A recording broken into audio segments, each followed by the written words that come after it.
Hello, my name is Sanchir and I'm currently slow traveling the world and redesigning my life from the ground up. It has been exactly 1 year since I left my high-paying corporate accounting job after experiencing burnout. In today's video, I want to talk to you about investing in yourself in a way that is different to the norm.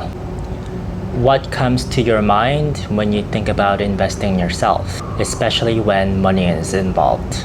I've always been risk averse and have leaned towards the conservative path when given a choice. I have a master's in accounting, a CPA license, and 12 years working in corporate accounting. In the past, investing in myself has meant working part-time jobs to help pay for my SAT prep courses, taking out a student loan to attend university, and paying for professional certification exams. So it may come as a surprise to you to learn that I invested $350,000 US to take a gap year and travel the world. If you're curious about what led to my burnout and my road to recovery, you can watch the video linked in the description box. You might be experiencing sticker shock from the amount referenced in the title of this video.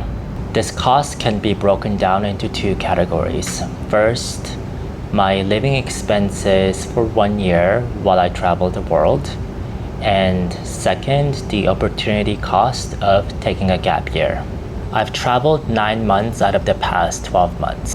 During this time, I visited 11 countries and 34 cities.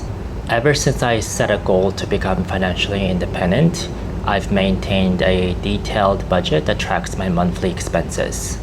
So using this data, I can tell you that my total living and travel expenses for the past year have been $50,000.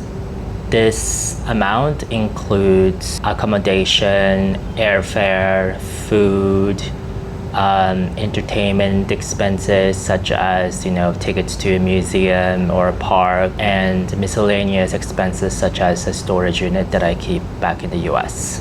I will make a future video breaking this amount in more detail, so please stay tuned.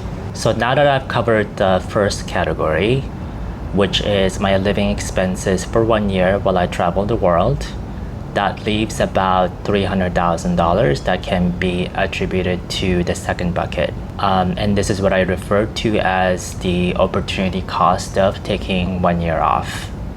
More specifically, what this cost represents is my estimated full-time salary for the full year at the time that I quit my job. $300,000 is a lot of money. It is the definition of what we refer to as golden handcuffs in corporate. So do I regret letting it go? Well, the simple answer is no.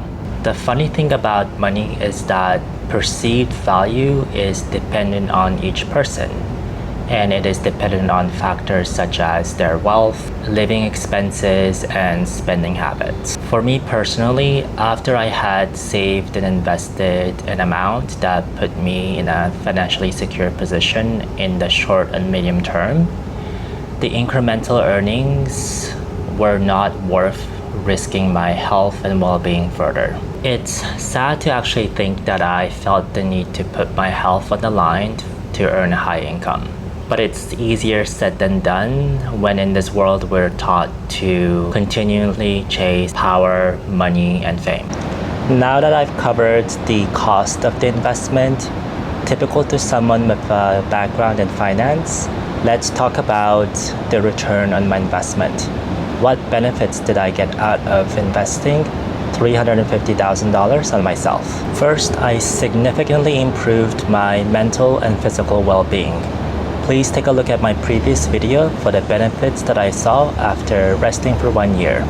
Second, I grew as a person and have made profound realizations and personal breakthroughs.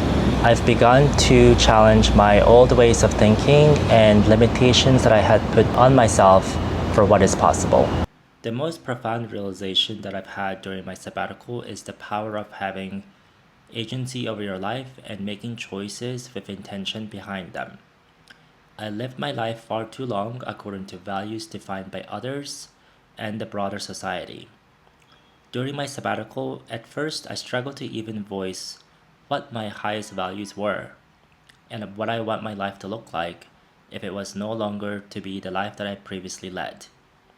Like everything in life, things take time and practice. I am now more attuned to my inner voice and better able to articulate my most important values in order to design my life around them. Given the time and space to do so, I was able to visualize a new life for myself. Last but not least, I now have lifelong memories of slow travel in the world that I will cherish forever.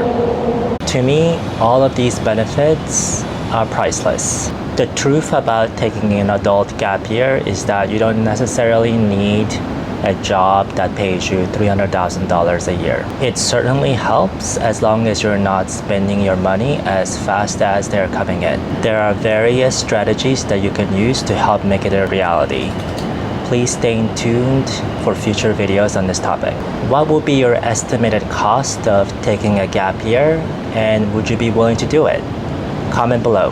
Thank you for watching today's video, and subscribe to follow for more content on taking a sabbatical or gap year and moving abroad.